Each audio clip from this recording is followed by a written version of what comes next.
விழாம சைக்கிள் கத்துக்க முடியுமா? ஒரு கீழே விழாம நடக்கதான் கத்துக்க முடியுமா? அதே மாதிரிதாங்க நம்ம குழந்தைங்களோட immune சிஸ்டமும்.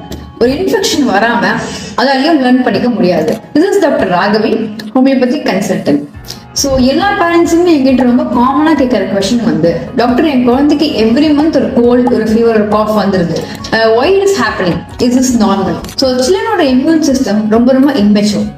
It is still learning to fight infections. So குழந்தைங்க வந்து எல்லாமே எல்லா பொருளையும் கையை தொடுறாங்க, அதே கையெடுத்து வாயிலையும் வைக்கிறாங்க, அண்ட் ஆல்சோ ரொம்ப க்ளோஸா மற்ற குழந்தைங்கள விளையாடுறாங்க.